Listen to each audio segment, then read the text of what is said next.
Hello student, welcome to our channel. तो बच्चों, आज हम पढ़ने जा रहे हैं इकोनॉमिक्स का एक बहुत ही इजी पर इम्पोर्टेंट चैप्टर, मुद्रास्फीति, जिसको इंग्लिश में हम इन्फ्लेशन बोलते हैं।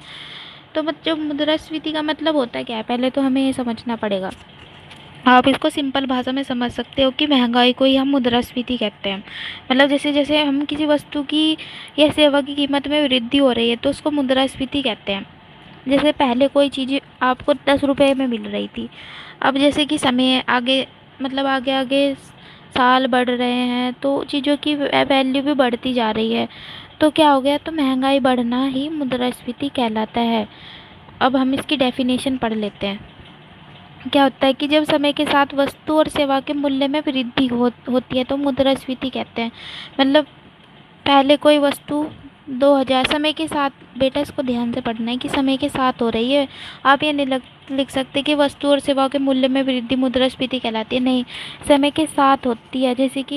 जैसे कोविड आया था, कोविड में बहुत सारी चीज़ें बहुत ज़्यादा महंगी हो गई थी पिछले साल के मुकाबले, क्योंकि महंगाई आ गई थी, क्योंकि सप्लाई कम हो गई थी और डिमांड ज़्यादा हो गई थी।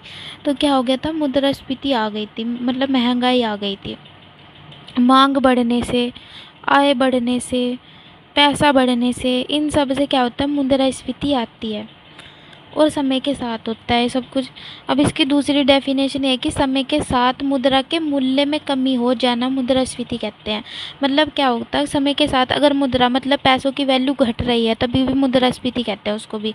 अगर पहले हमारे 10 रुपये में हमें 10 रुपये किलो कोई चीज़ मिलती थी, मतलब प्याज ही मान लिया 10 रुपये किलो।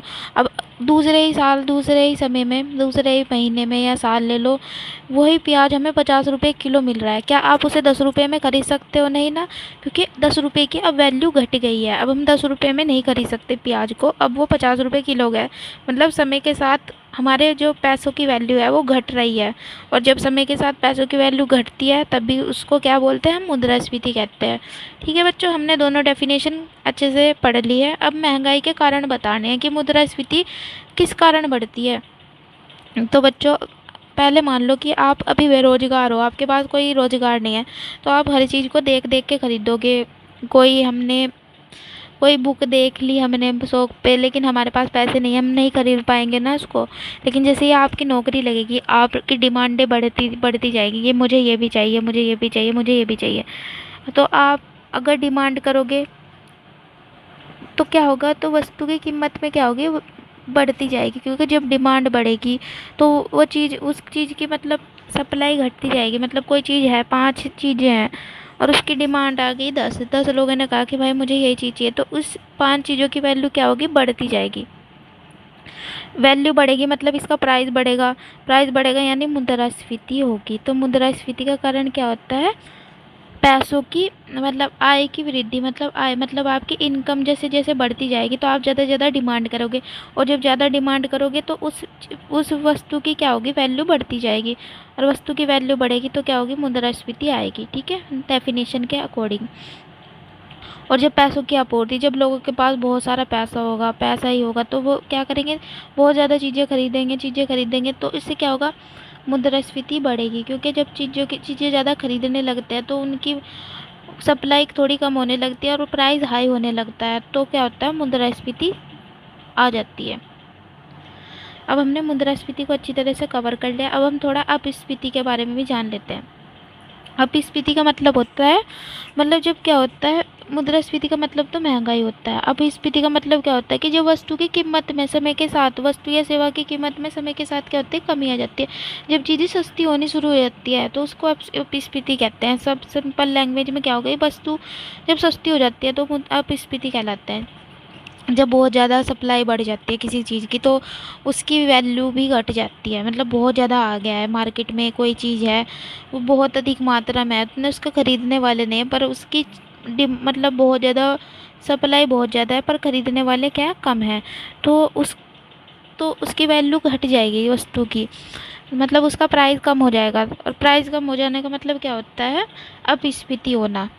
अब इसकी दूसरी भाषा में क्या होगी, समय के साथ मुद्रा के मूल्य में वृद्धि। कहाँ, जब कोई चीज़ है उसकी कीमत क्या होगी, 10 रुपये है, अब आप 50 रुपये में कितनी खरीद सकते हो, 5 चीज़ें खरीद सकते हो। मतलब क्या हो गया, पैसों की वैल्यू में वृद्धि होगी। मतलब पैसे होते हैं ना, उसके मुद्रा के मूल्य में क्या हो गई, वृद्धि हो गई। अब हम 50 रुपये में 5 चीज़ें खरीद पा रहे हैं। अगर वो 50 रुपये किलो थी कोई चीज़, पहले प्याज हमारे 50 रुपये किलो थे, ये हमारे 50 रुपये किलो थे प्याज, केजी हमारे प्याज थे, ठीक है। तो हम 50 रुपये में 1 किलो ही प्याज खरीद पा रहे थे। अब क्या हो गया, प्याज के वैल्यू घट गई क्योंकि प्याज बहुत ज़्यादा मात्रा में हमारी मार्केट में आ गए। अब क्या हो गया, 50 रुपये किलो से घट के हमारे प्याज हो गए 10 रुपये किलो। 1 किलो हमें 10 रुपये में मिल रहे हैं प्याज। तब हम क्या कर सकते हैं, कहाँ हम जब 50 रुपये में 1 किलो प्याज खरीद पा रहे थे, अब क्या हो गया 10 रुपये किलो प्याज मिलने लगे। अब हम 50 रुपये में कितने प्याज खरीद सकते हैं, 5 किलो प्याज खरीद सकते हैं। अब क्या देखो कितना अंतर आया है यहाँ पे, जहाँ पे हम 1 किलो खरीद पा रहे थे 5 किलो खरीद पा रहे हैं 85 रुपये में। तो क्या होगा, मुद्रा के मूल्य में क्या हो गया, वृद्धि हो गई। अब हम 50 रुपये में बहुत ज़्यादा चीज़ें खरीद सकते हैं, जहाँ हम पहले क्या खरीद पा रहे थे, एक ही चीज़ खरीद पा रहे थे। तो अब इस स्थिति में क्या होता है, मुद्रा के मूल्य में वृद्धि हो जाती है। मतलब अभी मैंने आपको समझाया तो बिल्कुल एज इट इज़।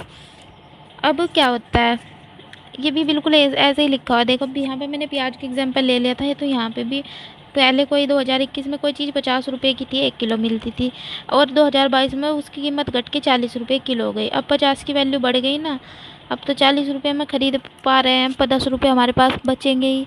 तो क्या होगा, मुद्रा के मूल्य में वृद्धि हो गई।